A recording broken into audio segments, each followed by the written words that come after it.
At a celebratory dinner in our new house, my son raised a toast. To my wife, who is moving in here tomorrow.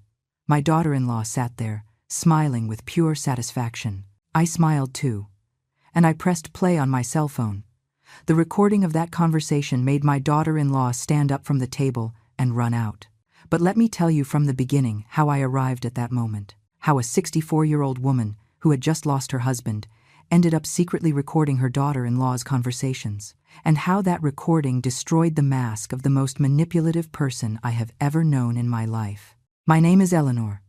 8 months ago, I buried Arthur, the love of my life, my partner of 40 years. A massive heart attack while he was watering the roses in the garden. 1 second he was there, whistling as always. The next, he was gone. Losing him was that brutal. The life insurance that Arthur had paid religiously for 20 years arrived 2 months later. $200,000. I cried when I saw that check. It was not just money. It was the last time my husband would take care of me. The last time he kept his promise that I would never lack for anything. I decided to buy a house. A small, modest one, but mine. $150,000 for a place to start over, where I did not have to see his empty chair every morning, where I would not hear his phantom footsteps in the hallway every night. I needed that. I needed to be able to breathe without every corner reminding me of what I had lost. The house had 2 bedrooms, a perfect little backyard to plant roses, and a kitchen with big windows that let the sun in. Nothing fancy, nothing ostentatious. Just a warm space where a widow could try to rebuild her life piece by piece. I signed the papers on a Tuesday in March. When the keys fell into my hand, I felt something I had not felt since the funeral. Hope, small, fragile, but it was there.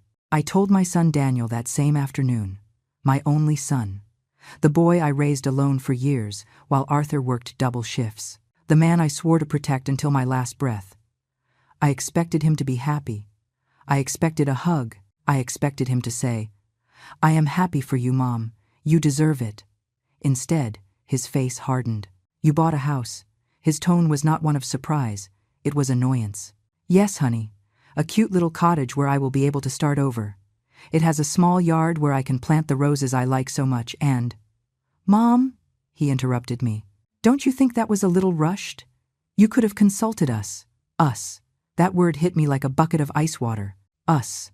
As if my life, my money, my future needed the approval of someone else. "It is my money, Daniel. The insurance your father left for me." "I know, Mom. But we are family. These decisions are discussed." Behind him, on the sofa, was Jessica, my daughter-in-law, my son's wife for 3 years. She said nothing.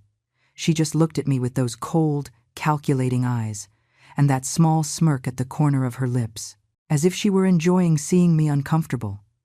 That was the first time I felt that something was very wrong. Jessica entered our lives like a hurricane. Daniel met her at work and fell in love in a matter of weeks. She is incredible, Mom. She is intelligent, ambitious. She knows what she wants. He said it with that shine in his eyes that men have when they are completely blind. When I met her, I understood the ambitious part. She arrived at our house in a very expensive green dress, high heels, and that way of speaking that makes you feel small without saying anything offensive. "So you are Eleanor. Daniel has told me so much." She extended her hand as if she were doing me a favor. Not a hug, not a kiss on the cheek, a cold and firm hand. Arthur was by my side. I felt him tense up.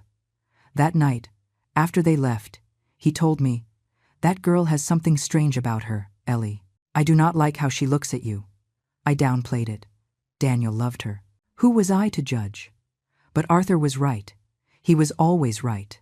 The visits to our house became uncomfortable. Jessica would arrive and start making comments about the old furniture, about the outdated decoration, about how it smelled musty in the bathroom. I do not mean it with bad intentions, Eleanor. It is just that sometimes one gets used to it and does not notice. Eleanor. Not even Mom or Mrs. Davis, just Eleanor, but said in a way that sounded like a label, not a person. Daniel never said anything. He laughed nervously. He changed the subject. He looked at me as if asking me not to make a scene, and I swallowed it. I swallowed it because I did not want to be the problematic mother-in-law, the one who causes conflicts, the one who drives the son away from his wife. I swallowed it because I thought it would improve with time. How naive I was. When Arthur died, Jessica did not cry at the funeral. Not a single tear. She stood next to Daniel with a face of boredom, checking her cell phone every 5 minutes. At the wake, while I received condolences, devastated, she was in a corner complaining that it was hot. I do not understand why these places do not have decent air conditioning, she told a cousin of Arthur's. A week after the burial, she appeared at my house with Daniel. "Mom, we came to see how you are." Jessica scanned the living room with her gaze. She touched the furniture. Opened drawers. "This house is big for a single person. Don't you think, Eleanor?" I did not answer. "Daniel and I have been thinking. Maybe you could sell. Invest that money. Move to a smaller place, more manageable." Daniel nodded. "She is right. Mom, this is a lot for you alone." That is where it all started. The suggestions. The unsolicited advice. The visits where they inspected every corner like appraisers. And I, in my grief, in my recent widowhood, did not realize what they were doing. I did not realize that they already had a plan. When I told them that I had bought the new house, Jessica's reaction was immediate. $150,000. Her voice went up an octave. On a house. She put her hand to her chest as if she were having a heart attack. "Eleanor, did it not occur to you that you could have invested that money? Buy stocks? Put it in a retirement fund? It is my money, Jessica." "Yes, but it is just that. Daniel, say something. Your mother just threw away $150,000 on a property that probably needs repairs." Daniel looked at me uncomfortably. "Mom, she is just saying that maybe you could have waited. Planned better. Planned better." As if I, at 64 years old, after 40 years of marriage, did not know how to manage my own money. "It is done," I said. "I signed the papers yesterday." Jessica let out a dry laugh. "Well, I hope at least it is a good investment." She got up from the sofa. "Daniel, let's go. I have things to do." Before leaving, she turned around. "When you move, Eleanor, let us know if you need help. Although honestly, I do not know why you need 2 bedrooms living alone." She closed the door with more force than necessary. I stood there in my empty living room, feeling that something had just changed, that she had just crossed an invisible line that I did not know existed. The following weeks were a nightmare disguised as family concern. Jessica called every day. "Eleanor, have you thought about the maintenance costs? A house is a lot of work for a woman your age. Eleanor, did you check the neighborhood well? Make sure it is not dangerous. Eleanor, what if something happens to you there alone? Who is going to help you?" Each question was a drop of poison. Each call left me more anxious, more insecure. I started to question myself. Had it been a bad decision? Was I being impulsive? What if she was right? Daniel started too. "Mom, Jessica is worried about you. She says a house is a lot of responsibility. Mom, would it not be better if you lived closer to us? Just in case. Mom, you are being very stubborn. We only want the best for you." The worst part was not what they said. It was that they said it as if they cared, as if they were really worried about my well-being. But I saw something else in Jessica's eyes. Something cold, something calculating. I decided to move as fast as possible before they convinced me that I was making a mistake. On moving day, Jessica and Daniel showed up without notice. "We came to help," Daniel said, carrying a box. Jessica entered behind him with that fake smile I already knew so well.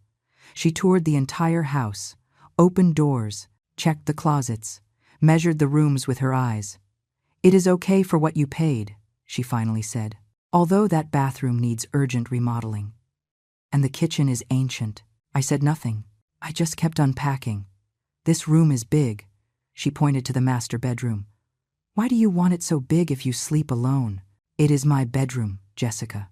"Yes, sure. I am just saying there is a lot of wasted space." She peeked into the second room. "And this one? A guest room. I thought about putting my sewing studio there." "Oh, Eleanor, do you still sew? With the eyesight you must have at your age." Each comment was a small stab, nothing big enough to complain about, nothing obvious enough for Daniel to intervene. Just constant little blows designed to make me feel old, useless, in the way. That night, after they left, I sat in my new living room and cried, not from sadness, from rage, from helplessness, because I did not know how to defend myself from someone who attacked with smiles. The visits became more frequent. Jessica appeared without warning. I was passing by and said, "Let me see how Eleanor is." She always brought something, a cake, flowers, a coffee, but it was never a gift. It was an excuse to enter, to inspect, to criticize. "Oh, Eleanor, you have not fixed that water stain. Eleanor, that garden needs work, it looks neglected. Eleanor, why don't you change these furniture pieces? They are very old." One day she arrived with Daniel and a woman she introduced as an interior designer. "I thought you would like a free consultation. My friend Ashley is an expert." I had not asked for any consultation. Ashley toured my house, taking notes. "It definitely needs a complete renovation. The floors, the walls, the kitchen. We are talking about $50,000 minimum. $50,000. Coincidentally, almost everything I had left from Arthur's insurance. "I do not have that money," I said firmly. Jessica sighed. "That is why I told you buying this house was a mistake, Eleanor. Now you are trapped with a property that needs money you do not have." Daniel looked at me with pity. That look hurt me more than any comment from Jessica. My own son looked at me as if I were a confused old woman who had made a bad decision. "Thanks for coming, Ashley," I said. "But I do not need renovations." Jessica laughed. "Eleanor, yes you do. This house is falling apart. It is my house, and it is fine as it is." Okay. Do not get mad. We only wanted to help, but it was not help. It was another tactic, another attempt to make me feel I had committed an unforgivable mistake. I started avoiding their calls, inventing excuses when they wanted to visit me. I needed space. I needed peace. I needed to enjoy my house without someone constantly telling me everything that was wrong with it. But Jessica did not give up easily. The calls became more insistent, the messages more frequent. "Eleanor, are you okay? You are not answering. Eleanor, Daniel is worried. Call us. Eleanor, if you do not answer, we are going to go to your house." It was exhausting, like having a shadow I could not shake off. One afternoon, I was in the garden planting roses when I heard the door open. No one had knocked. She simply walked in. "Eleanor, are you here?" Jessica appeared in the garden with Daniel behind her. "We have called you 1,000 times. Why don't you answer?" "I was busy." "Busy." Jessica crossed her arms. "Daniel, your mother is avoiding us. Mom, what is wrong? Why aren't you answering our calls? I need my space." Jessica let out a laugh. "Space? You live alone in a 2-bedroom house. How much more space do you need?" I got up from the garden, shaking the dirt off my hands. "Jessica, I appreciate your concern, but it is not concern, Eleanor. It is family. Daniel is your only son. I am his wife. We are the only thing you have, the only thing I have." As if without them I was nothing. As if my entire life depended on their unwanted visits and poisonous comments. "I think you should leave." "Leave?" Jessica looked at me in disbelief. "Daniel, your mother is kicking us out of her house." "Mom, I need to rest, please." Daniel looked devastated. Jessica looked furious. They left without saying more. But I knew this would not end here. I knew that look in Jessica's eyes. It was not defeat. It was the beginning of something worse. 3 days after kicking them out of my house, Daniel appeared alone. It was early in the morning. He knocked on the door with those soft knocks I would recognize anywhere. The same knocks from when he was a boy and came to wake me up on Sundays. I opened, hoping to see my son. What I saw was a stranger with my son's face. "Mom, we have to talk." He walked in without waiting for an invitation. He sat on my sofa with that tense posture that meant he came prepared with a speech. "Jessica is very hurt, Daniel." "No, Mom. Let me finish. My wife has only tried to help you. She has been worried about you since Dad died, and you treat her like she is your enemy." I felt something break inside me. Help me? Calling that help? Yes, Mom, help. Because someone has to tell you the truths you do not want to hear. What truths? That you bought this house on impulse? That you spent almost all of Dad's money on a property you do not need? That you are alone and stubborn and do not accept when people who love you try to guide you? Each word was a hammer. Each sentence made me smaller. This was my son, the boy I nursed, the boy I healed when he was sick, the man I swore to protect always.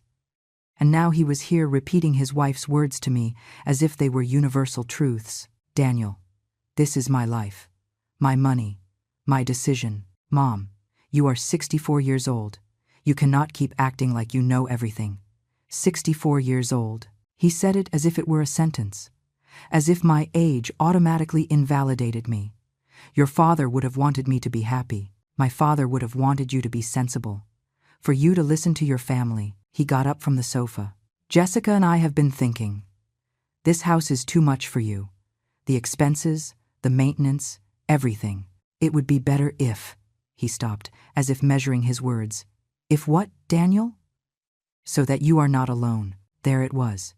Finally, he had said it. The true motive of all the visits, of all the comments, of all the constant pressure. They wanted my house. No. Mom, be reasonable. I said no. Why are you so difficult? Why can't you accept help? Because this is not help, Daniel. It is control. His face hardened. You know what, Mom? Do whatever you want. Stay here alone in your house that is falling apart. But do not come crying when things get difficult. He left, slamming the door. I stood there trembling, not from fear, from fury. Because I had just understood something. Jessica did not just want my house. She wanted me to feel so small, so incapable, so defeated, that I would hand it over voluntarily. That night I did not sleep. I tossed and turned in bed thinking about everything, about the constant calls, about the unannounced visits, about the poisoned comments, about how every interaction was designed to make me doubt myself. At 3 a.m, I made a decision. If Jessica wanted to play dirty, I was going to protect myself. The next morning I went to an electronics store. I need a small recorder, I told the salesman. For lectures, for conversations. He sold me one the size of a lighter. He showed me how to use it, how to hide the microphone, how to download the files. It is legal to record conversations where you are present, he explained, as long as it is part of the conversation. I paid in cash. I returned home with my little secret weapon. I did not know if I would use it. I did not know if I would ever need it. But something told me yes, that this was just beginning. I was not wrong. 2 days later, Jessica appeared, alone this time. She knocked on the door with that insistence I already knew. Eleanor, open up. I know you are there. I activated the recorder in my pocket before opening. Jessica, we need to talk. Really? She entered, pushing me gently. She sat on my sofa as if it were her house. Daniel told me about your conversation, I imagine. Look, Eleanor, I know you think I am the bad guy here, but you are wrong. I only want the best for my husband. And the best for my husband is that his mother does not ruin herself financially by being proud. I am not ruining myself. Oh no. How much do you have left from the insurance? 10,000? 15,000? And how long do you think you are going to last with that? I did not answer. She smiled. That smile that did not reach her eyes. Exactly. That is why Daniel and I want to help you. Move in here. Share expenses. Make your life easier. I do not need you to move in here. Eleanor, I am not asking for permission. I am notifying you. Daniel is your son. He has the right to be in his mother's house. This is not my son's house. It is my house. Jessica leaned forward. Her voice lowered. It became harder. Listen to me well, old woman. You are going to accept that we move in here. Because if not, I am going to make Daniel stop talking to you. I am going to convince him that you are senile, that you need psychiatric help, that you are a danger to yourself. My heart was beating so fast I thought she would hear it. You would not dare. Oh no, I am already doing it. Why do you think Daniel spoke to you like that the other day? Because I showed him how irrational you are being, how stubborn, how impossible. She got up, smoothing her green dress. You have a week to think about it. Either we move in on good terms, or we move in after a judge declares that you cannot take care of yourself. She left, leaving the door open. I stood there, with the recorder still running in my pocket, and I knew I had made the right decision, because this woman was not going to stop. Not until she had everything she wanted. I listened to the recording 3 times that night. Her voice sounded clear. Perfect. Every threat was registered. I'm going to convince him that you are senile. A judge declares that you cannot take care of yourself. I had the proof. But what good was it to me? If I showed it to Daniel now, he would say I was taking things out of context, that Jessica was just frustrated, that I had provoked her. I needed more. I needed Jessica to get so confident that she would tell the whole truth, that she would reveal her entire plan without filters. So I waited. I let her believe she had won. I let her think she had scared me. 3 days later, I sent a message to Daniel. We can talk about the move. His answer was immediate. Mom, I knew you would come to your senses. Jessica is going to be so happy. I turned off the phone feeling nauseous, but I had to do it. I had to let them believe they had won, because only then would they lower their guard. Only then would Jessica say out loud what she really planned to do with me. The meeting to plan the move was at a restaurant. Jessica insisted. So we can talk on neutral ground, Eleanor. I arrived with the recorder hidden in my jacket pocket. They were already there. Jessica in a bright red dress that screamed victory. Daniel, with that relieved smile of someone who believes his mother has finally come to reason. Mom, thanks for coming. Daniel hugged me. He smelled like the same cologne his father used. It almost made me cry. Sit down, Eleanor. Jessica pointed to the chair opposite her, as if she were the hostess, as if I were the guest. We ordered for you. I hope you liked the salad. I did not like the salad. She knew it, but I said nothing. I sat down. I smiled. I acted like the defeated old woman she expected to see. Well, Jessica took out a notebook. A notebook? As if this were a business meeting. Let's talk about the details. What details? Of the move, Eleanor. Of how we are going to organize everything. She opened the notebook showing diagrams. She had drawn the floor plan of my house, with notes, with arrows, with room distributions. The master bedroom will obviously be for Daniel and me. It is the largest and has its own bathroom. You can keep the back room. It is smaller but enough for a single person. I stared at that drawing. My house, my space, already distributed without my consent. The living room needs new furniture. Yours is very old. We are going to donate it. Jessica, Eleanor, let me finish. The kitchen also needs renovation. Daniel and I are going to pay for that, because frankly cooking there in those conditions is impossible. Daniel nodded to everything, like a trained dog. Mom, she is right.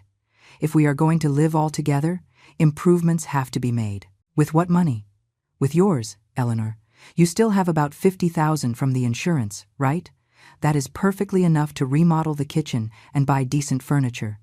$50,000, my last savings. What remained of Arthur's love, and she already had it counted. She already had it spent. I don't know if...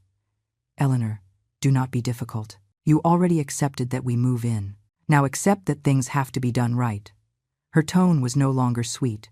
She was no longer pretending. It was a direct order. When do you plan to move? In 2 weeks. That way we have time to renovate before bringing our things. 2 weeks. 14 days before losing my house, my space, my life. There is another thing. Jessica closed the notebook. She leaned forward with that smile that already gave me nightmares. Daniel and I have been thinking about the future. About your future, Eleanor. My future. Yes, you are 64 years old. You are not sick now, but you never know. It would be good if you put the house in Daniel's name. You know, to avoid legal problems if something happens to you. There it was, the real plan. They didn't just want to live in my house. They wanted to own it. I am not going to do that. Mom, Daniel took my hand. It is just a precaution, to protect you. Protect me from what? From inheritance taxes, from complicated paperwork. If the house is already in my name? When you... He stopped. When I die? Don't say that, Mom. But yes, when the time comes, everything will be easier. Jessica kept smiling. Besides, Eleanor, technically Daniel has a right. He is your only son, your only heir. Why wait? Give him the house now that you can. Because it is my house? My voice came out stronger than I expected. Some people at nearby tables turned around. Lower your voice. Mom, you are making a scene. I am not going to put my house in anyone's name. Jessica stopped smiling. Her eyes turned hard as stones. Daniel, your mother is being impossible again. Mom, please, we are just trying to plan things well. Plan? Or take everything I have away from me? Nobody is taking anything away from you. God, why are you so paranoid? Jessica got up from the table. You know what, Eleanor? Do whatever you want with the house, but we are going to move in anyway. In 2 weeks we will be there. And if you do not open the door, Daniel has a legal right to enter. He is your son. He can go to his mother's house whenever he wants. She went to the bathroom, leaving me alone with Daniel. Mom, why do you make her angry?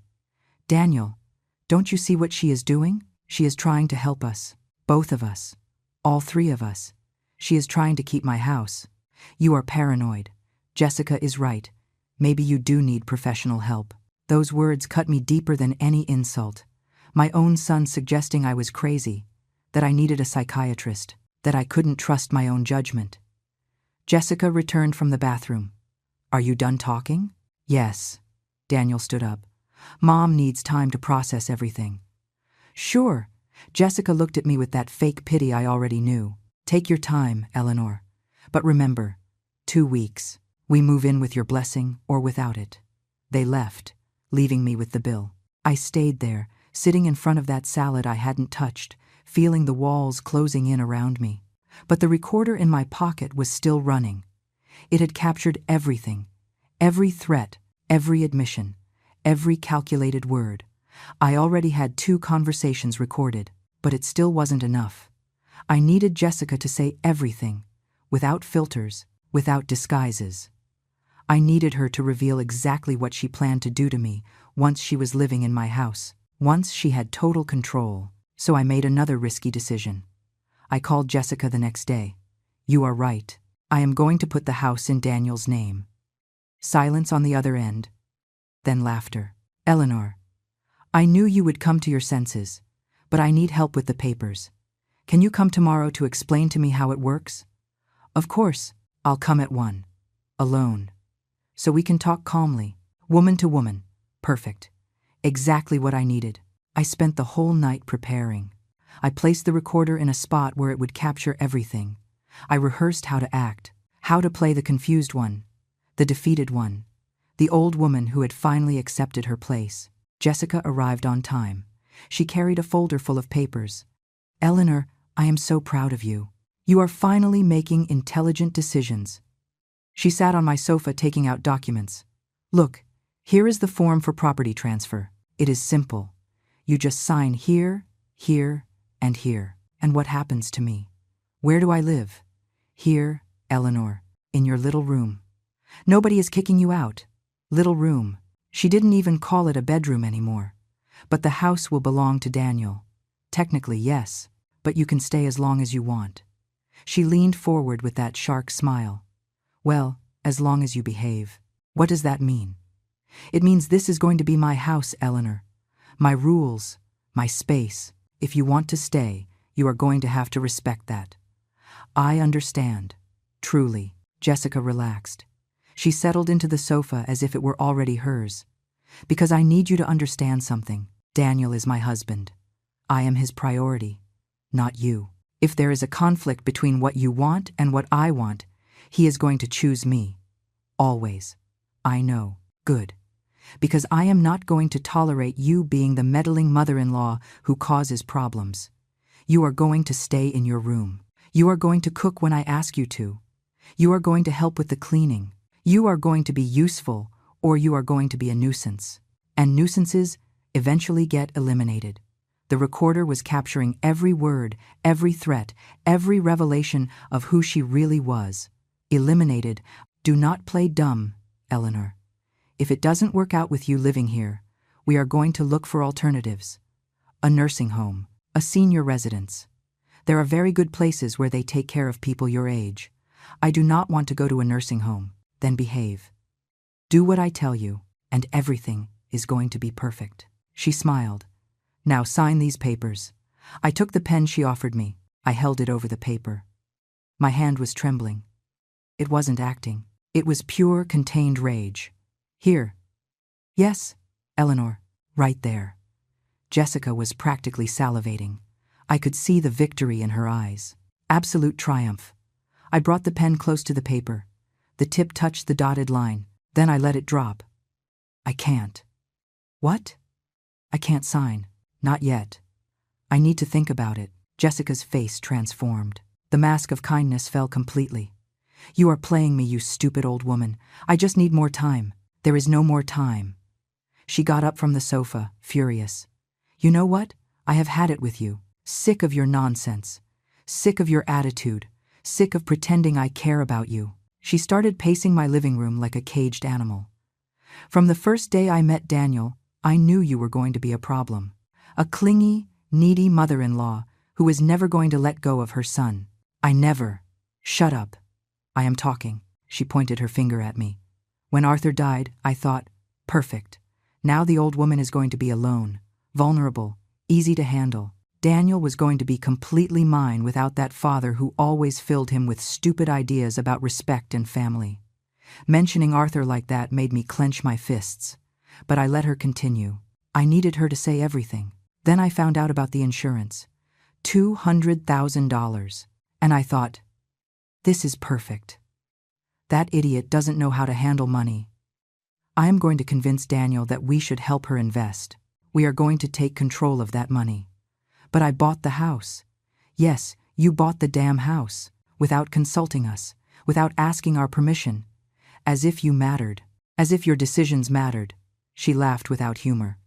But it's fine. I thought, if I can't have the money, I am going to have the house. Jessica walked toward me. She leaned in until her face was inches from mine. I could smell her expensive perfume, see the pure hatred in her eyes. You are going to sign those papers, old woman. Today, tomorrow, or next week. I do not care. Because I have your son in my pocket. He does what I say. He believes what I tell him to believe. If I tell him you are crazy, he believes me. If I tell him you need a nursing home, he signs the papers. Daniel would not do that. Oh, no. He is already doing it. Stupid. Who do you think spoke to a lawyer about your mental competence? Who do you think already has appointments with psychiatrists to evaluate you? Daniel, your beloved son. Because I asked him to.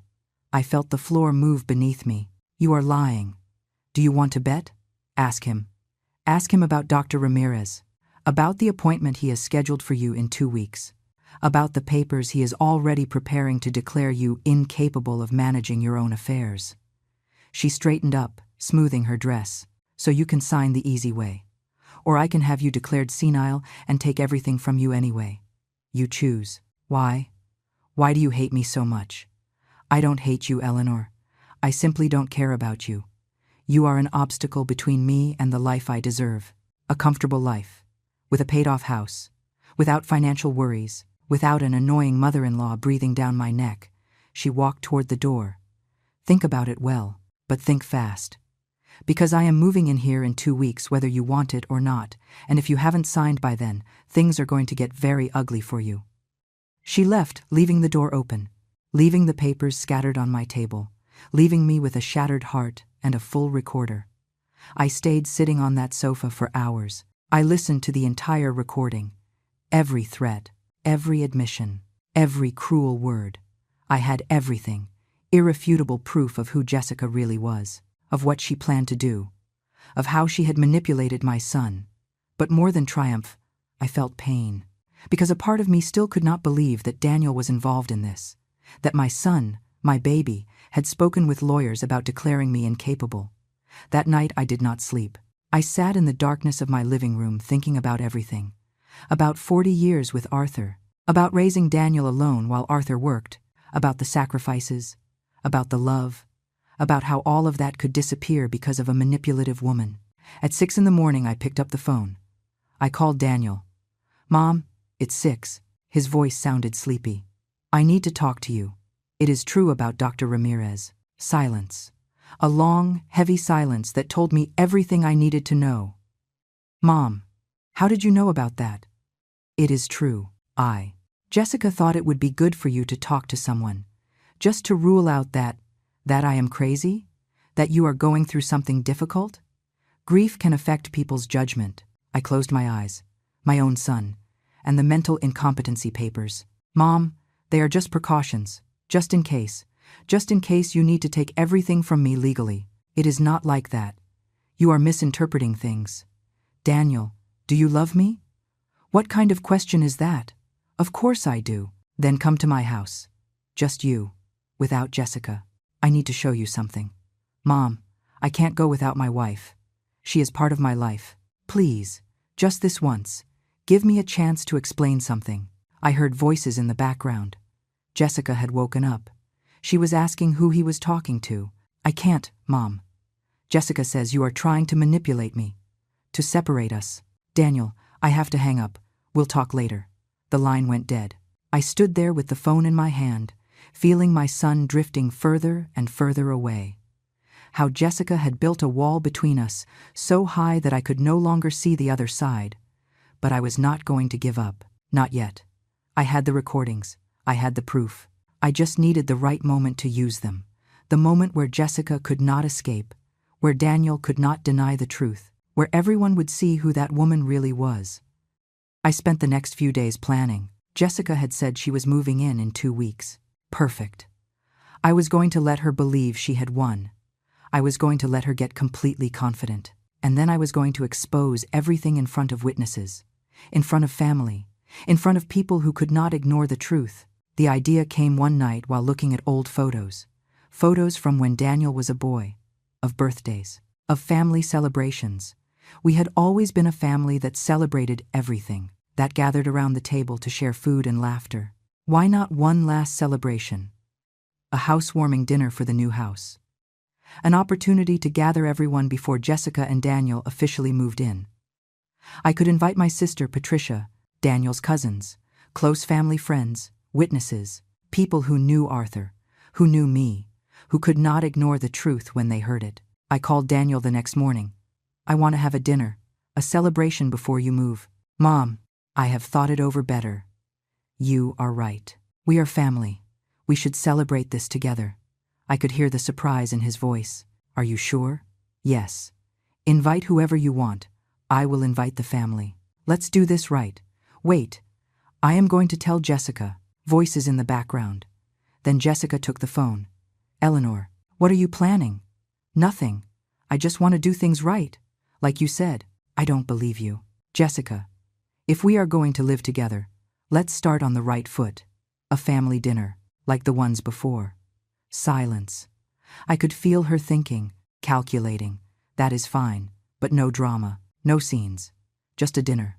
On Saturday. Does that sound good? Perfect. Her voice sounded triumphant. We will be there. And, Eleanor, this time you really are going to sign those papers. Whatever you say, Jessica. I hung up feeling for the first time in weeks something resembling hope. It was not victory yet. But it was a plan to recover my life, my house, my dignity. I spent the next few days preparing everything. I cleaned the house until it shined. I bought food for a beautiful dinner. I sent invitations to my sister, Patricia, to my cousins, to Arthur's closest friends. Everyone confirmed. Everyone asked if I was okay. Everyone said they would be there.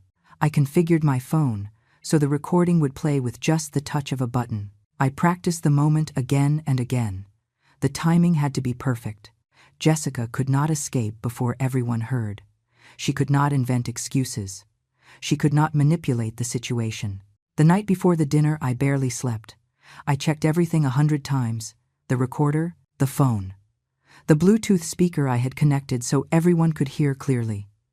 Everything had to work perfectly, because I would only have one chance. One single chance to show the truth. To save my house. To get my son back. Saturday dawned, sunny. As if the universe were on my side. I dressed in my best clothes. I put on makeup. I did my hair. I needed to look strong, confident. Not like the defeated old woman Jessica expected. The guests started arriving at 6. Patricia was the first. Eleanor, you look beautiful. Are you okay? Your call worried me. I am going to be fine, sister. Just trust me. The cousins arrived, the friends, all with the same look of concern, all asking if I was really okay with Daniel and his wife moving in with me. I told them yes, that everything was going to be fine, that they would understand soon. At 7 o'clock sharp, Daniel and Jessica arrived. She was wearing a spectacular green dress, perfect makeup, perfect smile, the image of the concerned and loving daughter-in-law. Eleanor, everything turned out so nice.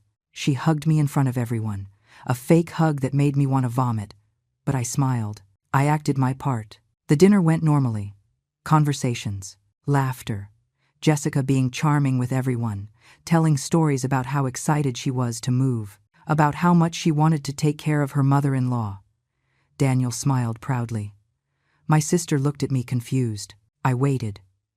I waited until everyone finished eating, until the room was silent, until all eyes were attentive.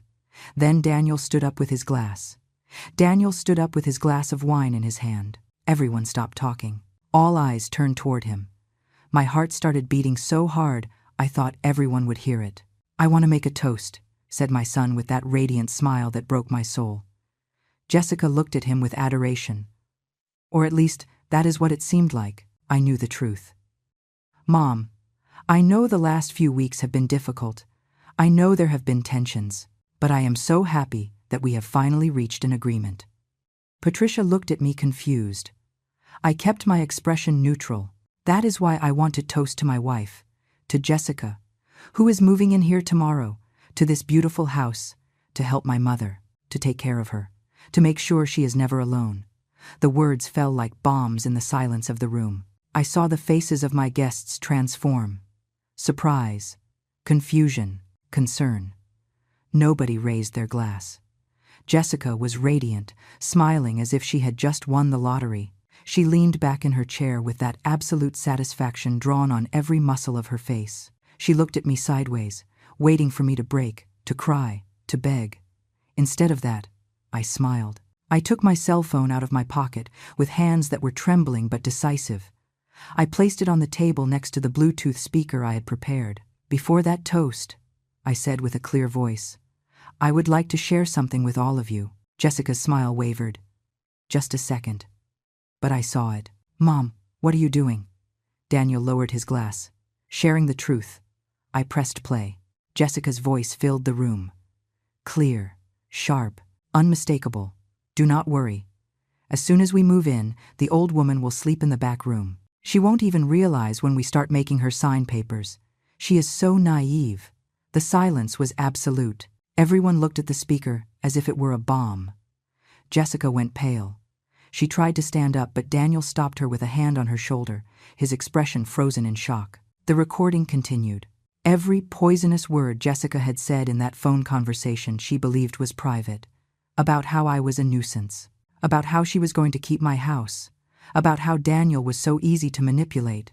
He is an idiot. He believes everything I tell him. He doesn't even question when I tell him his mother is losing her mind. Daniel's face crumbled. He looked at his wife as if seeing her for the first time. Jessica. Daniel. I can explain. Shut up. His scream made everyone jump. I had never heard my son speak like that. I stopped the recording. But it was not over. There is more, I said. My hands were no longer trembling. My voice was firm, much more. I pressed play again. This time it was the conversation in the restaurant. Jessica talking about keeping my house. About the furniture she was going to throw away, about how I was going to live in the back room, following her rules. Patricia put her hand to her mouth. The cousins looked at Jessica with horror. Arthur's friends shook their heads in disbelief. Turn it off, whispered Jessica. Please, turn it off. Why? You didn't want everyone to know your plans. I let it continue. Every threat, every insult, every revelation of her true nature. Daniel stood completely motionless. Tears ran down his face. He looked at his wife as if she were a stranger. When the part arrived where Jessica admitted convincing Daniel to seek mental incompetency papers, my sister stood up from the table. You were going to declare your mother incapable, she screamed at Daniel. You were going to take everything from her. I didn't know. She told me it was to protect her. Lies. Patricia pointed at Jessica. This viper manipulated you into betraying your own mother. Finally, I played the last recording. The conversation in my living room, where Jessica had dropped all masks, where she had admitted she didn't hate me, she simply didn't care, where she had threatened to put me in a nursing home if I didn't obey, where she had revealed she only wanted my money and my house. When it ended, the silence was deafening. Jessica stood with her face completely red, not from shame, from fury.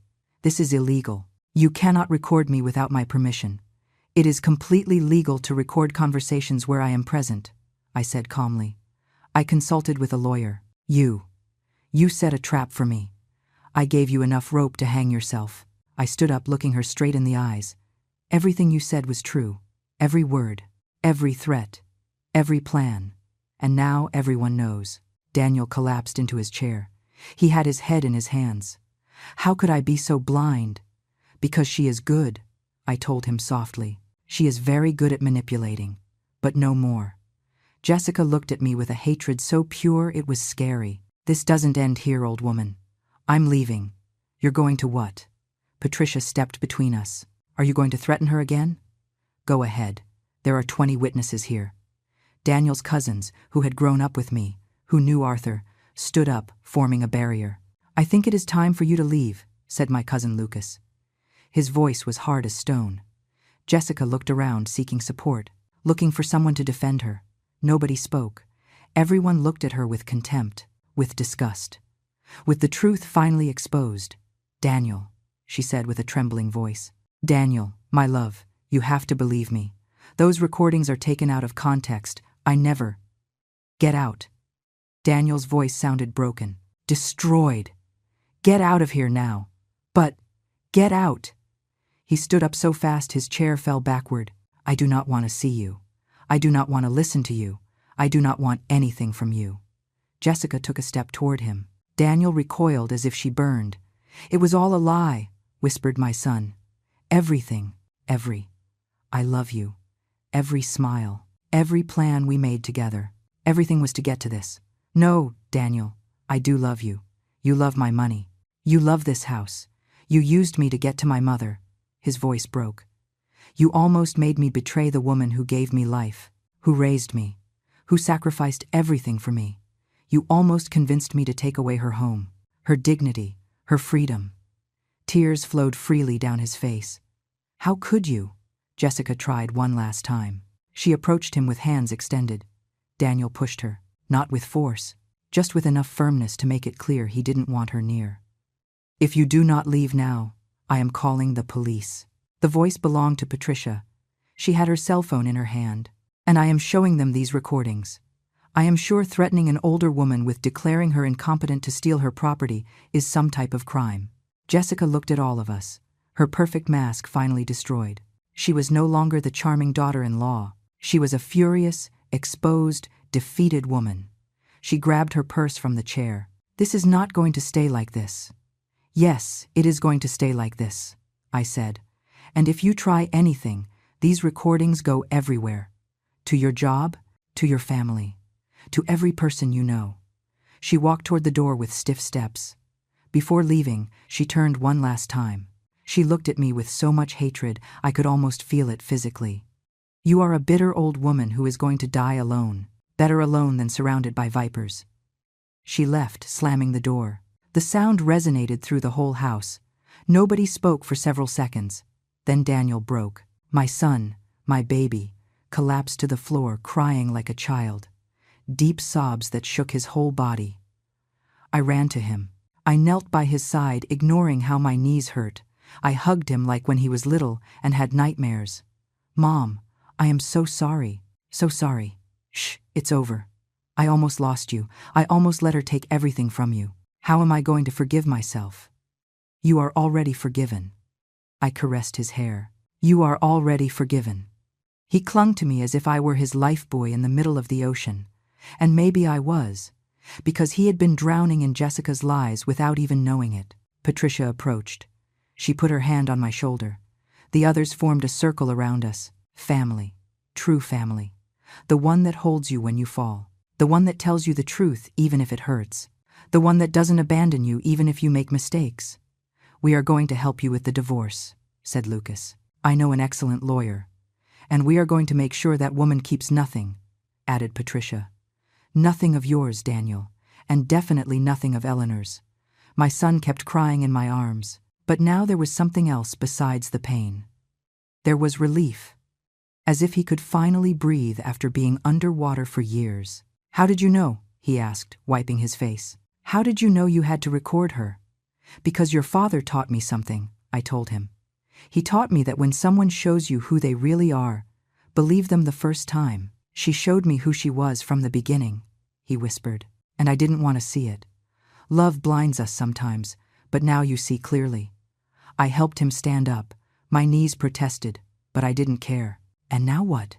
he asked, looking around the room full of people who truly loved him. "Now," I said, smiling for the first time in weeks with true joy, "now we live. You get divorced. I enjoy my house. And we both learn from this. I don't know if I can learn from something so—" "You learned that your mother is sharper than you thought," interrupted Patricia, making everyone laugh. Even Daniel cracked a small smile. "That is certainly true." The tension in the room began to dissolve. Someone suggested finishing dinner. Another proposed a real toast, a true one. Patricia raised her glass.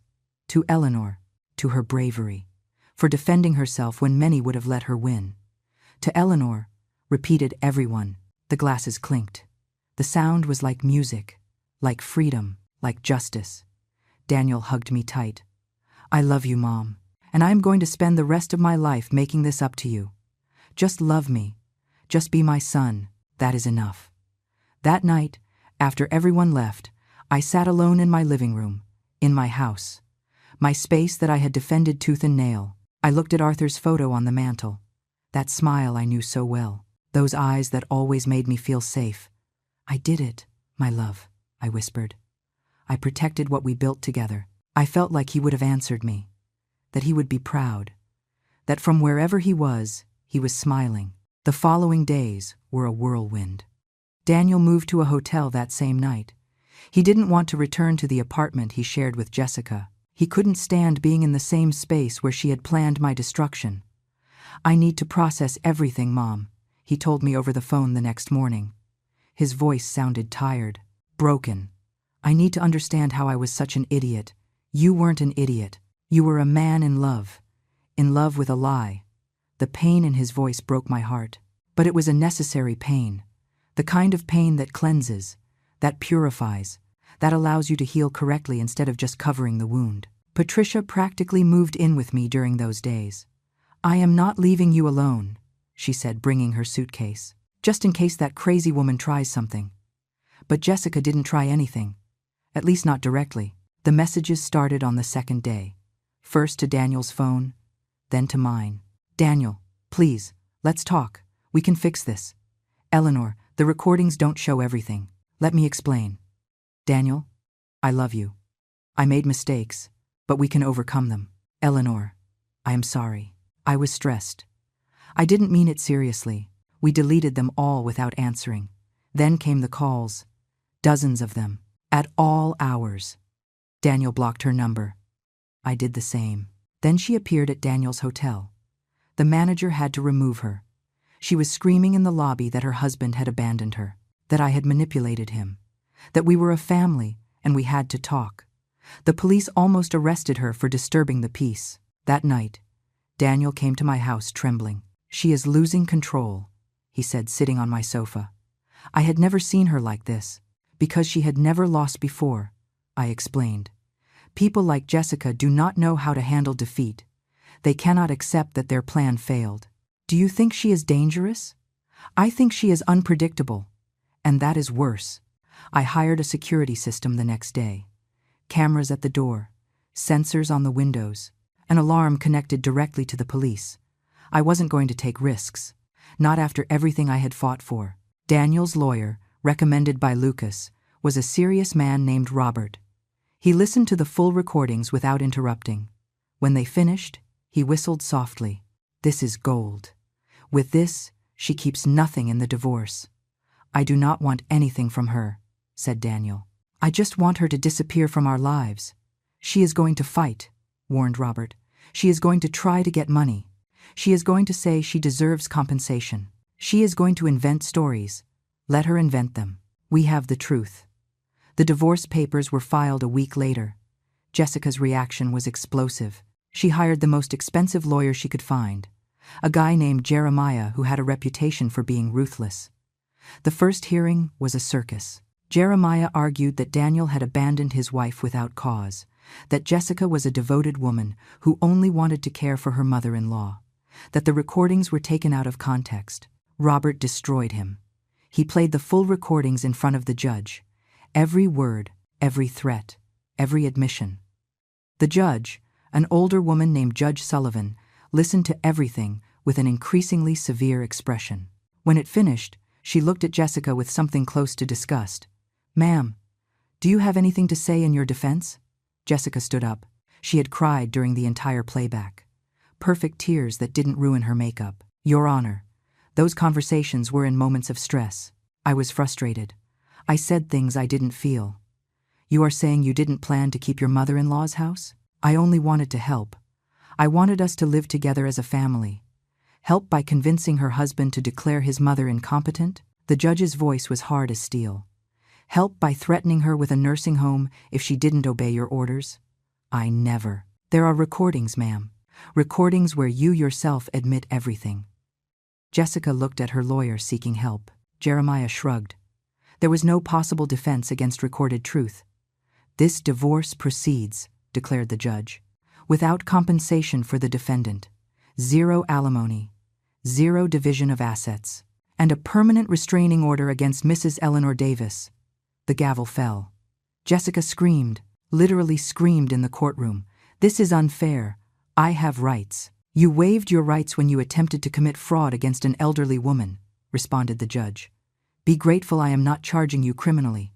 2 guards had to escort her out while she kept screaming, promising revenge, swearing this wouldn't end like this. Daniel remained sitting on the bench long after everyone left, looking at his hands as if he didn't recognize them. "I was married to her for 3 years," he whispered. 3 years, sleeping next to a stranger. I sat next to him. "You weren't the only one she fooled. She fooled everyone. But I should have seen it. I should have protected you. And you will from now on. That is the only future that matters." We left the courthouse into a sunny day. Patricia was waiting for us outside with coffee. "How did it go?" "We won," I said simply. "We won everything." She hugged me tight. "I knew you would do it, little sister. I knew that Viper wouldn't win." The following days brought a strange peace. Like after a storm, when the air smells different, when everything seems cleaner. Daniel started therapy. "I need to understand how I let myself be manipulated like that," he told me. "I need to make sure it never happens again." I also went to therapy, not because I was broken, but because I had carried so much weight for so long that I needed help to let it go. My therapist, a kind woman named Dr. Evans, told me something I will never forget. "Eleanor, what you did was extraordinary. You didn't just defend yourself. You defended yourself strategically, with intelligence, with patience. That requires immense strength. I didn't feel strong. I felt terrified. Courage is not the absence of fear. It is acting despite the fear." She was right. Every time I turned on that recorder, I had been afraid. Every time I let Jessica say those horrible things, I had wanted to scream at her. But I had held back. I had waited. I had planned. Jessica tried one last desperate move. She contacted a local journalist. She told a story about a cruel mother-in-law who had destroyed her marriage, about how she had been recorded illegally, about how her husband had abandoned her due to family pressures. The journalist, to his credit, did his homework. He contacted us to hear our side. We showed him the full recordings. We explained the context. We showed him the divorce documents. His article came out a week later. It was not what Jessica expected. "Woman attempts to defraud elderly mother-in-law. Exposed in recordings." The article detailed everything. The threats, the manipulation, the plans to keep my house. Jessica became toxic overnight. She lost her job. Her friends abandoned her. Her family, when they heard the recordings, distanced themselves. She tried to blame me. She posted on social media about how I had ruined her life, but nobody believed her. The recordings were too clear. The truth was too obvious. Eventually, she moved to another city. Daniel told me he had heard she lived with her mother, that she had to start from scratch. "Do you feel pity for her?" I asked him. "No," he answered without hesitation. "I feel pity for me, for the time I lost, for almost losing my mother. But for her, no, she made her choices." He was right. Jessica had chosen the path of manipulation, of deceit, of cruelty, and she had paid the consequences. Meanwhile, my life began to bloom in ways I didn't expect. The roses I had planted in the garden started to grow, small green buds that promised beautiful flowers. My sewing workshop in the second room became my refuge. I made quilts, clothes for the granddaughters I would someday have. I sewed while listening to music Arthur loved.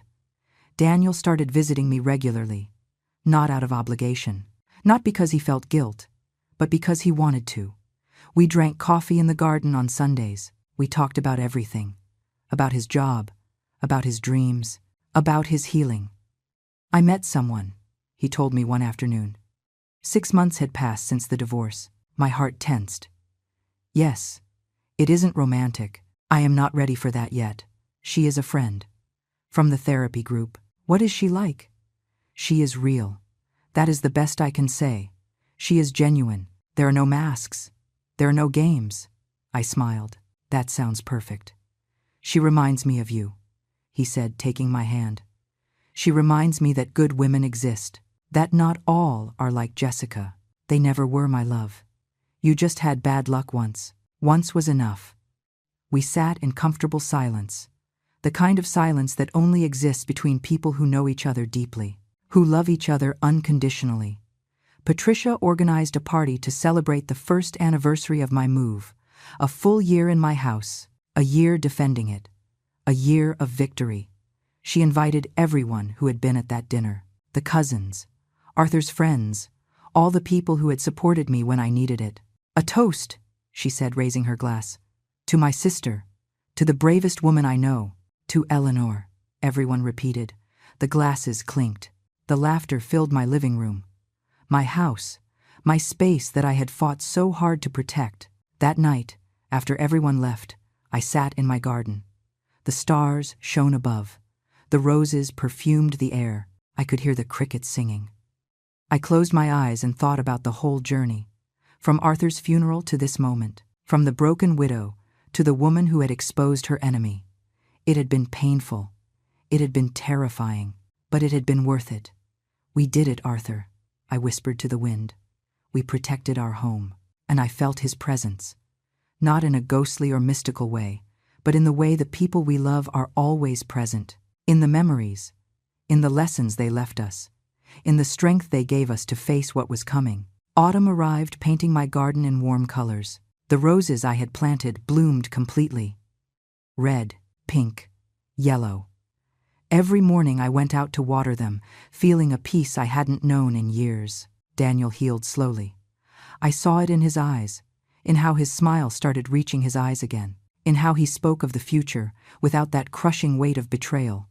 My therapist says, "I am progressing," he told me one afternoon while we drank tea in my kitchen. She says, "I have moved from denial to acceptance." And how does that feel? Liberating and terrifying, because now I have to rebuild who I am without her, without that version of me that was the manipulated husband.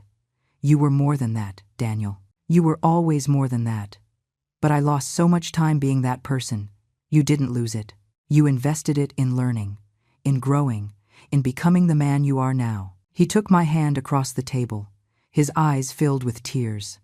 "Thank you for not giving up on me, for fighting when I couldn't see why you should fight. You are my son. I would fight against the whole world for you. You almost had to," he laughed sadly. "I almost had to fight against you too, but we didn't get there. And that is what matters." Life began to establish a new normal, a quiet routine that filled me instead of emptying me. On Mondays I sewed. On Tuesdays Patricia came for lunch. On Wednesdays I went to the market. On Thursdays I visited Dr. Evans, my therapist. On Fridays Daniel came for dinner. The weekends were mine. To read, to garden, to simply exist without having to prove anything to anyone. One afternoon in October, while pruning my roses, I heard someone knock on the door. I wasn't expecting visitors. My first instinct was alarm. Jessica? But 8 months had passed. The restraining order was still in effect. I looked through the peephole. It was a young woman I didn't know. I opened, leaving the chain on. Yes, Mrs. Davis? Her voice was soft, shy. Yes. My name is Ashley. I am. I was a friend of Jessica. My body tensed. If you came to defend her. No, I am not coming for that, she rushed to say. I come to apologize. I didn't expect that. I took off the chain and opened the door completely. Apologize. Yes. I was the interior designer, the one she brought to your house to pressure you about renovations. I remembered her. The woman who had estimated $50,000 in repairs that my house didn't need. I remember you. I knew what she was doing. Jessica asked me to exaggerate the costs, to make her house sound like it was falling apart. I leaned against the doorframe. Why are you telling me this now? Because after everything came out, I couldn't sleep. I still can't. I was part of her plan to deceive you, to scare you and make you feel you had made a mistake buying this house. Ashley had tears in her eyes. My grandmother went through something similar. A niece tried to take her house, and I swore I would never let something like that happen to another elderly person. But I did it. I did it to you. Jessica paid you. No. We were friends, or so I thought. But after everything exploded, when I tried to talk to her, she blocked me. I realized she just used me too, like she used everyone. I opened the door wider. Do you want to come in? She was surprised. Are you sure? If you came to apologize for real, the least I can do is listen to you. I made coffee. We sat in my living room, the same one where I had played the recordings that destroyed Jessica's world. I didn't know how bad she was, said Ashley, holding her cup. I knew her competitive side, her ambition. But I thought she really loved Daniel, that she really cared about you in her own way. She only cared about herself. I know that now. After the article came out, other people started talking. Friends she had used, co-workers she had betrayed. I wasn't the only blind one. Ashley looked directly at me. But that doesn't excuse me. I participated in hurting an innocent woman, and I am very sorry. I could have hated her. I could have kicked her out of my house. But I saw something in her that I recognized. I saw someone who had been manipulated too. Differently, but manipulated nonetheless. I forgive you, I said. Her eyes filled with tears. Really? Really? Because forgiveness isn't for you, it's for me. To not carry more weight than necessary. I do not deserve your kindness. Probably not. But I am giving it anyway. Ashley left half an hour later, lighter, more at peace. And I felt lighter too, because I had discovered something important. Forgiveness didn't mean forgetting. It didn't mean letting people get away with it. It meant releasing the poison before it poisoned you too. November brought the first rains. I loved sitting by the window listening to the water hit the roof, reading books I had wanted to read for years, but never had time. Daniel met someone, for real this time, a woman named Sarah who worked in his office. She was divorced with 2 children, real, with wrinkles around her eyes when she smiled, with stories of pain and survival. You want to meet her? He asked me nervously. Are you ready for that? I think so, but I need your blessing. You always have my blessing, my love. Just promise me that this time you go with your eyes open, wide open, I promise. I met her a week later. Sarah arrived at my house with her 2 kids, an 8-year-old boy and a 6-year-old girl. The children ran directly to my garden, fascinated with the roses. They are beautiful, I said, watching them play. They are my life, answered Sarah. Then she looked directly at me. Mrs. Davis, I know what happened with Daniel's ex-wife. He told me everything. My body tensed automatically. And I want you to know that I am not like that. I do not want your house. I do not want your money. I just want your son. If we ever get to that point, why are you telling me this? Because if it were my son, I would also be alert. I would also be suspicious. And you have every right. I liked her instantly. That direct honesty, that understanding of why I would be cautious. You love my son. It is still too soon for that word. But I like him a lot. I like how he is with my kids. I like how he talks about you. I like that he is in therapy working on himself. Then I wish you the best. Can I ask you something? I nodded. How did you know? How did you know you had to record Jessica? Because my husband taught me to trust my instinct, and my instinct screamed that something was wrong. I didn't ignore that voice this time. Sarah smiled. I hope to be as strong as you someday. You already are. You are raising 2 kids alone. There is nothing stronger than that. That afternoon, watching Daniel play with the kids in my garden, watching Sarah laugh at something Patricia said who had stopped by to say hello, I felt something I hadn't felt in a long time. Hope, not just for me, but for the future. For the possibility that maybe, eventually, my house would fill with grandchildren's laughter, with real family dinners, with genuine love instead of disguised manipulation. December arrived with Christmas decorations. Patricia insisted we decorate together. It is your first Christmas truly in peace, she said, hanging lights in my living room. It has to be special. I invited Daniel, Sarah, and her kids for Christmas dinner. Patricia brought her whole family. Lucas and the other cousins came too. My little house filled with people, with noise, with life. While I prepared dinner, Sarah offered to help. You don't have to do it. I want to do it. Besides, I need to learn your recipes if I am going to impress Daniel. I smiled. Then it is serious. We are taking it slow. But yes, I think it could be. And he is good with your children. He is wonderful, patient, loving. Nothing like what he told me he was with Jessica. Jessica brought out the worst in him. You bring out the best. I hope to keep doing it. That night, after dinner, Daniel asked for everyone's attention. My heart raced. Another toast? More unexpected announcements? But when I saw his face, I saw only love. I want to make a toast, he said, raising his glass. Everyone went silent. A year ago, I was in this house making another toast. A toast that almost destroys the most important person in my life. Tears started running down his face. I was so blind, so manipulated, so lost. But my mother did not give up on me. She fought, not just for her house. She fought for me. To save me from myself. He looked directly at me. Mom, there are no words to thank you for what you did. You gave me back my life, my sanity, my ability to trust myself. You are the bravest, smartest, most incredible woman I know. He raised his glass higher. So I toast to you, to your strength, to your house that you defended tooth and nail, to your love that never gave up even when I failed you. To Eleanor, everyone shouted. The glasses clinked, the hugs flowed, and I, standing in the middle of my living room, surrounded by people who truly loved me, felt I had finally come home. Not just to the physical house I had bought, but to an emotional place where I was valued, respected, loved without conditions, where I no longer had to defend myself, where I could simply be. That night, long after everyone left, I sat in my garden under the stars. The Christmas lights shone softly. The roses slept in the winter cold, waiting for spring to bloom again. I thought about everything that had happened, about Arthur, about Jessica, about the recordings, about the revelation scene, about the divorce, about the healing. Thank you, I whispered to the universe. To Arthur, to myself. Thank you for the strength to fight. Thank you for the intelligence to win. Thank you for this life I built from the ashes. The wind blew gently, like an answer, like a blessing, like a promise that the best was still to come.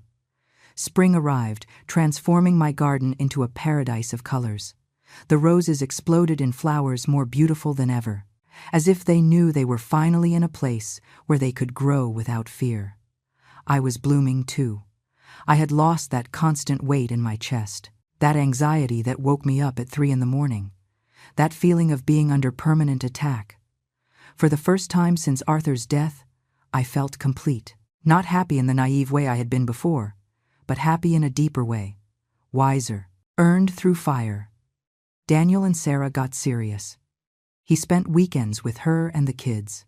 He told me stories about parks and movies and homemade dinners. It is so different, Mom, he told me one afternoon. With Jessica, everything was acting.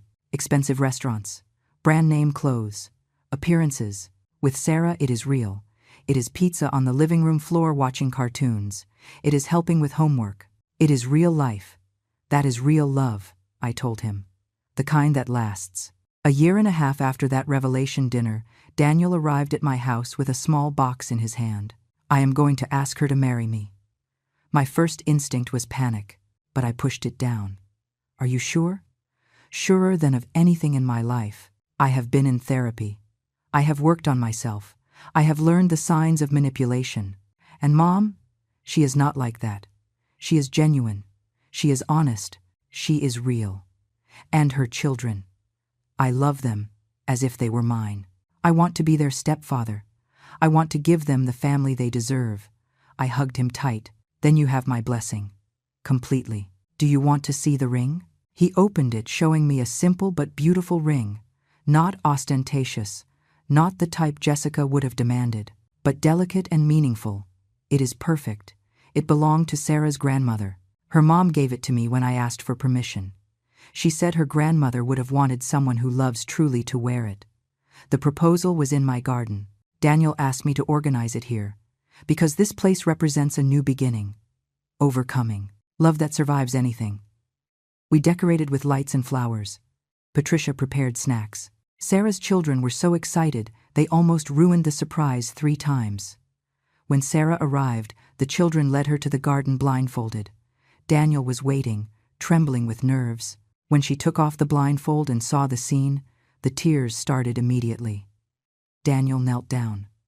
Sarah, when I met Jessica, I thought I knew what love was. But I was wrong. Love is not control. It is not manipulation. It is not making someone feel small. He took her hand.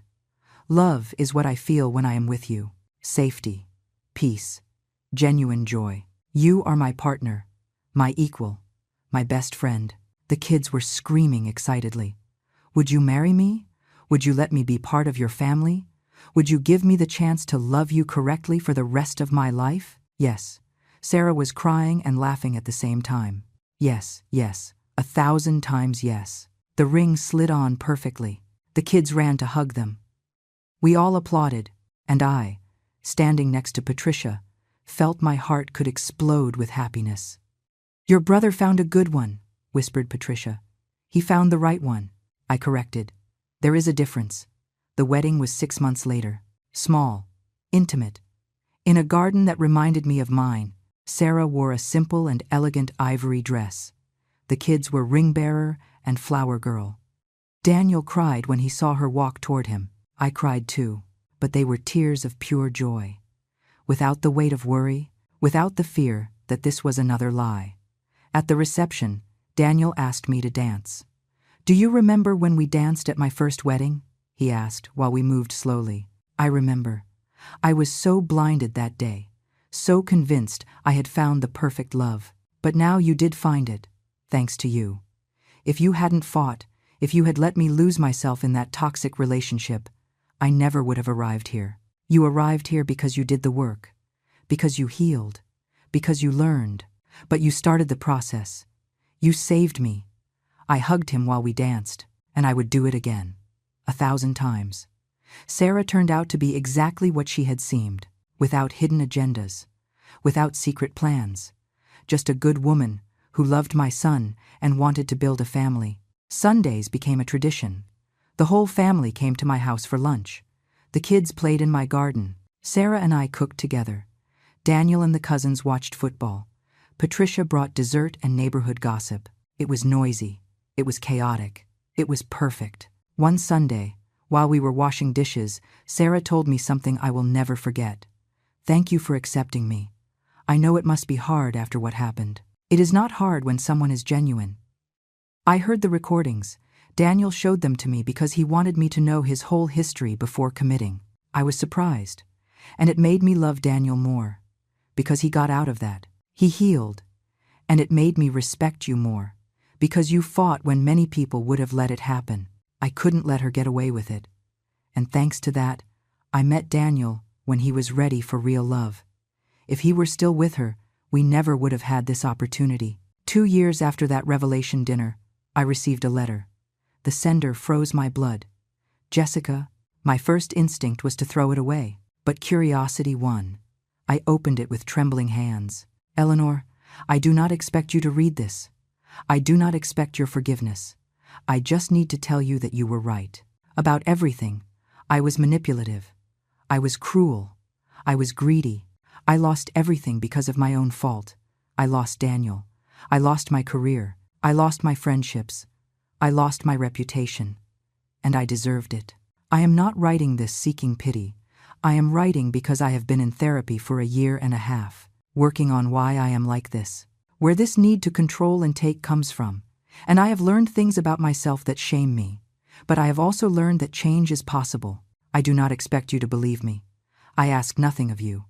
I just wanted you to know that I am sorry. Truly.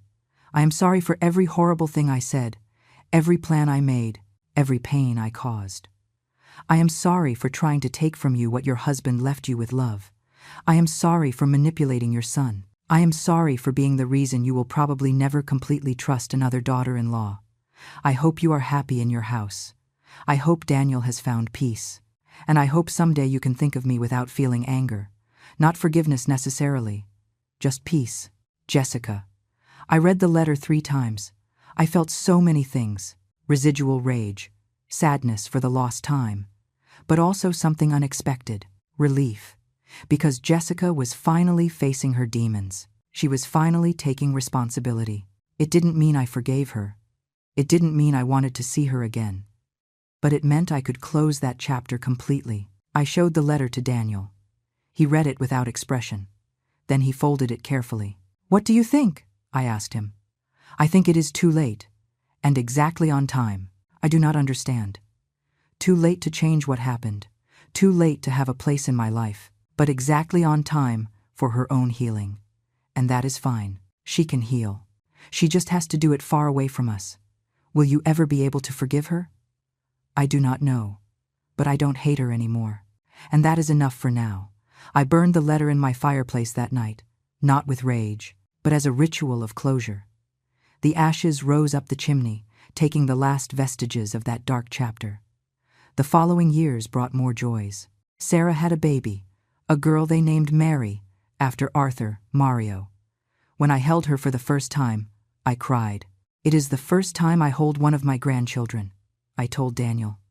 "It won't be the last," he promised. And it wasn't.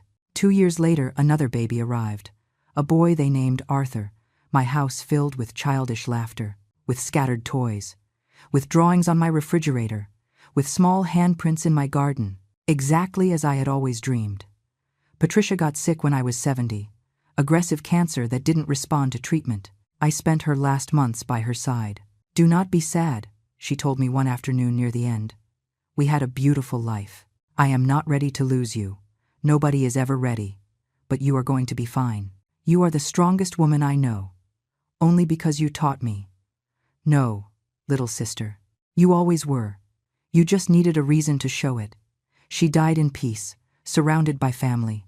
And although it broke my heart, I also felt grateful. Grateful for every moment we had. For her support when I faced Jessica. For her unconditional love. At her funeral, I told the story. Not all the details, but the essence. How Patricia had been by my side when I almost lost everything.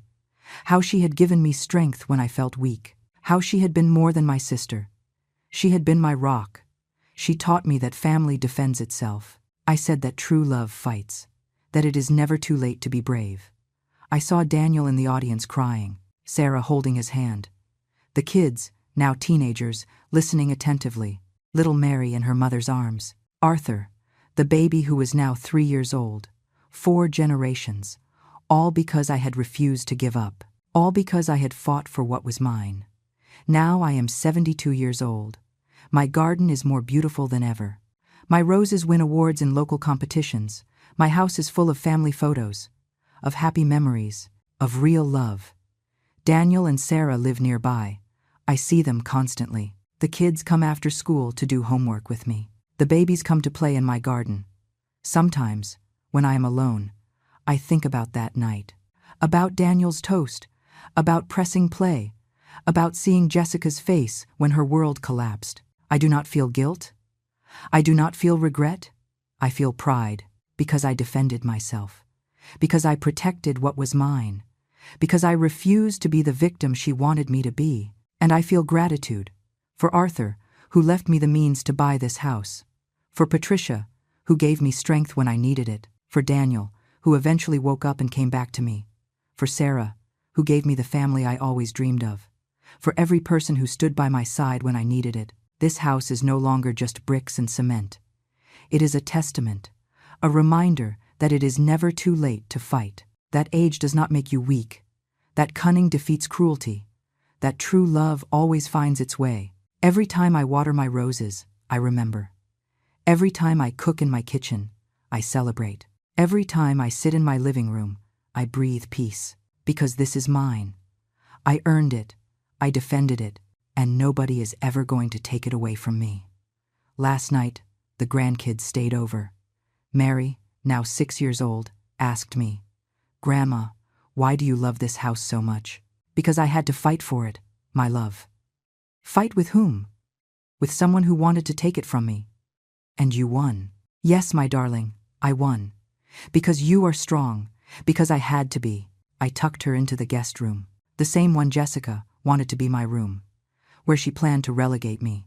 Now it is a space full of toys and laughter, a constant reminder that good things come after battles. I sat in my living room that night, on the same sofa where I once heard threats, where I once felt fear, where I once thought I could lose everything, and I smiled. Because I didn't lose anything. I won everything. I won my dignity. I won my peace.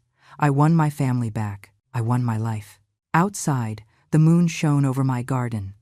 The roses slept waiting for dawn. The house creaked with those familiar sounds of homes that have been loved. And I, Eleanor, widow of Arthur, mother of Daniel, grandmother of 4, defender of my own destiny, was finally home. Not just in the physical place, but in the deepest sense of the word, in peace, in triumph, in love. After years of pain, manipulation, and battle, I was finally exactly where I belonged, in my house, in my garden, in my life, and nobody, ever again, was going to take it away from me.